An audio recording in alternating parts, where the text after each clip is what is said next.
দাদা এখানে কি হচ্ছে? এখানে জলপেশ মেলায় মাংস রান্না হচ্ছে, মাংস। তাই নাকি? হ্যাঁ। ও আচ্ছা আচ্ছা, মাংসর কালার তো দেখি সেই সুন্দর। ওরে বাবা, এটা খুব সুন্দর হয়েছে গো। আরে দাদা নতুন ঘন্নি, নতুন নতুন ঘন্নি। ওয়াও, আপনার নাম কি দাদা? নাম হ্যাঁ, নাম তো আমার প্রোফাইলেই না আছে, এমডি রয়। এমডি রয়। আচ্ছা আচ্ছা আচ্ছা আচ্ছা। তো আমাদের দাদা এখানে মাংস রান্না করতেছে। এখানে জলবেশ মেলায় আমরা আসি, এই যে আমাদের দোকান আর কি, আমাদের মালিকের দোকান।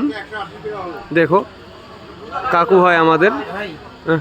এই জায়গায় কষা কষা হবে চিকেন নাকি? তো মাংসটা আমরা এখন কষা কষা রান্না হবে নাকি? ইয়েস। আমাদের ঘন্নি। ও, আবার ঝুড়ি ভাজা চলে আসলো ইতিমধ্যে গাইস। এই যে দেখুন গাইস, ঝুড়ি ভাজা, দাঁড়াও একটু দাঁড়াও। এই যে ঝুড়ি ভাজা, এই যে ঝুড়ি ভাজা দেখুন, এই দাদা ঝুড়ি ভাজা নিয়ে আসলো। দেখি আর কথা না ভাই, ঘুরি না করলে আর হবে না, লাইনে আসি না। এই ঝুড়ি ভাজা খাওয়া হচ্ছে। আমাদের মাংস প্রায় রেডি, আর খাওয়া দাওয়া চালু করব।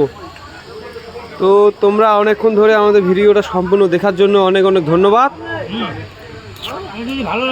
যদি ভালো লাগে লাইক কমেন্ট শেয়ার করবেন, যাতে আপনারা এরকম জলপেশ মেলায় এসে রান্না করতে যদি চান তো আমাদেরকে ভিডিওটাকে লাইক করেন আর কমেন্টে বলবেন, আমরা এসে রান্না করে দিব। জলপেশ মেলা খাওয়ার আনন্দটা আলাদা। আর জলপেশ মেলা খাওয়ার কিন্তু আনন্দটা একেবারে আলাদা ভাই। হ্যাঁ সত্যি।